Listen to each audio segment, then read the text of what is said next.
যারা যারা ঘুরে বেরিয়েছে মানুষের ভাগ্য পরিবর্তনের জন্য একটা সুযোগ খুঁজে ফেলেছে।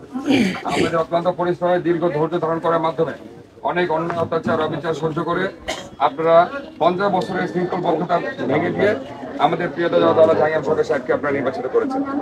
আমাদের গর্ব, এলাকার গর্ব। কুমিল্লা জেলা আওয়ামী লীগের 28 বছরের সাধারণ সম্পাদক, এই রেকর্ড ছাড়া বাংলাদেশে কারো কোথাও নাই।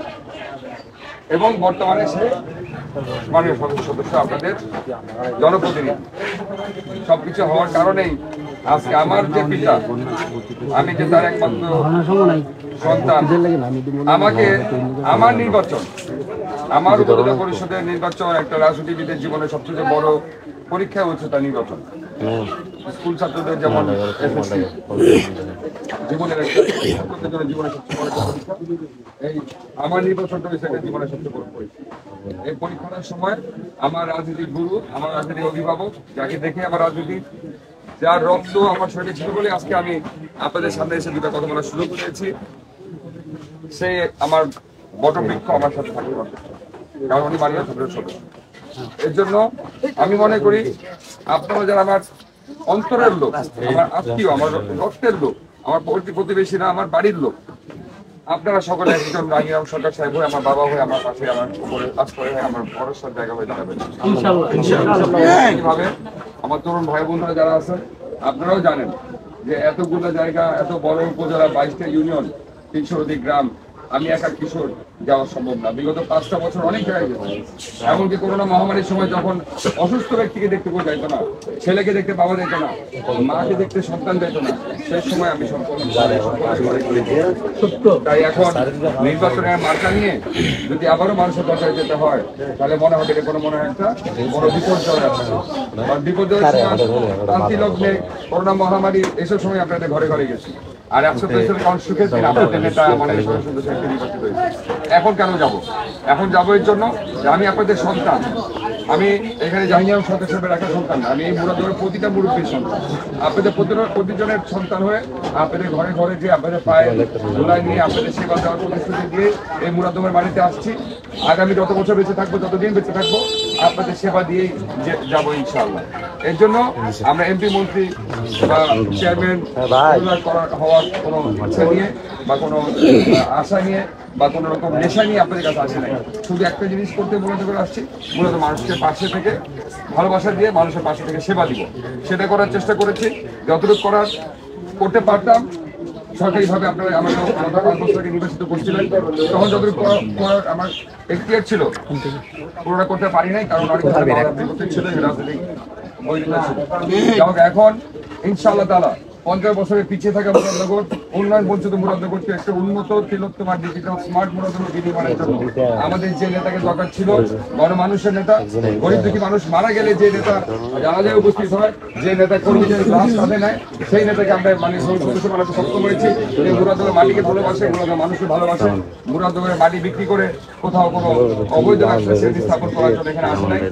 অটোওয়ালা, রিক্সাওয়ালা, সিনজওয়ালা থেকে টাকা চাঁদা নিয়ে নিজে বড় বিল্ডিং বানানোর জন্য এখানে আসে নাই। উনি আসছে মুরাদনগরের মানুষের সকলকে বেহেশতে দিতে পারবে না, কিন্তু একবেলা একবার হলো মুখে হাসি ফোটানোর জন্য, একটা চোখের পানির ফোঁটা হলেও উনি কমানোর জন্য আসছে।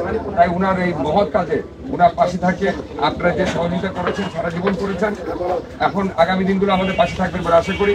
একইভাবে ওনার সন্তান হিসাবে আজকে যেহেতু আমার বাবা আমার পাশে নাই, আপনারা সকলে বাবা হয়ে আমার জন্য কাজ করবেন ইনশাআল্লাহ তাআলা। আগামী 5টি বছর, গত 50 বছর যেটা মুরাদনগর হয় নাই, আগামী 5 বছরে মুরাদনগরকে পরিবর্তনশীল মুরাদনগর, উন্নত ডিজিটাল স্মার্ট মুরাদনগর আমরা ঘরে ফিরবো। এবং সেটার সুবিধা সবচেয়ে আগে আমার এই চাবিদুল্লাহবাসী, মুরাদনগর, রামচন্দ্র উত্তর এবং বাঙ্গুরা বাজারবাসী পাবে। এটাই স্বাভাবিক, কারণ এটা আমার ঘর, এটা আমার বাড়ি। যখন বিগত 5 বছর যখন বাঙ্গুরা বাজার থানা কোনো বরাদ্দ নাম লিখতাম, পুরাখালে বরাদ্দ লিখতাম, কাকাতর বরাদ্দ লিখতাম, চাবিদুল্লাহ বরাদ্দ লিখতাম, সাথে সাথে কেটে দেওয়া হতো।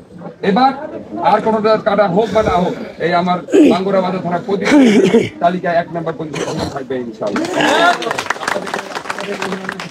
আপনারা জানেন যে এখন আমি নির্বাচনী প্রার্থী, এখানে কোনো রকম বক্তৃতায় ঘোষণা দেওয়া যে আমি এটা করে দেবো সেটা করে দেবো, এটা আমার নির্বাচনী আচরণ বিধি লঙ্ঘন হবে।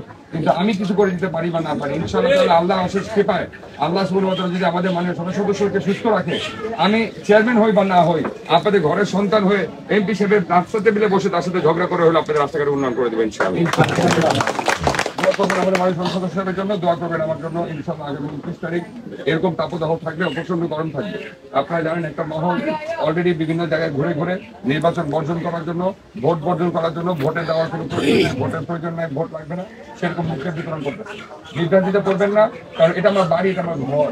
আমরা যদি মনে করি না আমার ভাই তো নির্বাচিত হয়েই গেছে, ভাতিজা তো নির্বাচিত হয়ে গেছে, আর তো কোনো প্রতিদ্বন্দ্বী প্রার্থীর প্রচারণা দেখি না, সেটাই হবে ভুল। কারণ আপনারা যদি নির্বাচন ঘরে থেকে না করেন, দূরের লোক কেন্দ্রে যে ভোট দিতে যাবে না। তাই আমরা যদি 40%-এর বেশি ভোট না করতে পারি, আমরা যদি জয়ী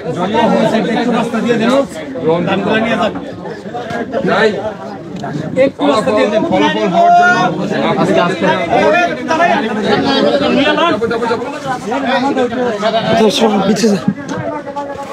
জলদি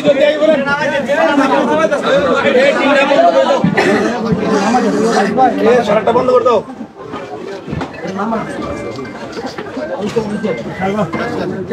আপনাদের আগামী কয়েকটা দিন সকাল ভোটার দিতে উপস্থিত করার চেষ্টা করবেন, কারণ গরম বাড়বে, আবহাওয়ার অবস্থা আরো খারাপ হবে। আর সবাই যেখানেই যাবেন, আমার ভাইয়েরা আমার বাবারা যারা যেখানেই যাবেন যাবেন, যোগ্য ব্যক্তির জন্য ভোট চাবেন। যদি ভালো যোগ্য ব্যক্তি পান আমাকেও বলবেন, আমি আমার ভোটটা তার যোগ্য ব্যক্তিকে মুরাদনগর মানুষের জন্য দিব অবশ্যই। কারণ আমাদের লক্ষ্য মুরাদনগর উন্নত, আমাদের লক্ষ্য মুরাদনগর সুন্দর, একটা আধুনিক মুরাদনগর, বাংলাদেশের শ্রেষ্ঠ উপজেলা হিসেবে মুরাদনগর করবো ইনশাআল্লাহ। আপনাদের সকলের সহযোগিতা সকল সময় পেয়েছি। আগামী দিনগুলোতেও বাবা হিসাবে সন্তানের জায়গা নিয়ে আপনাদের মুখে থাকতে চাই, সেই জায়গাটুকু আমাকে করে দেবেন ইনশাআল্লাহ। তাহলে আপনাদের সাথে দেখা হবে। এর মধ্যে হয়তো ওয়ার্কে আসতে পারবো না, আর ওয়ার্ক করার প্রয়োজন আপনারা করবেন।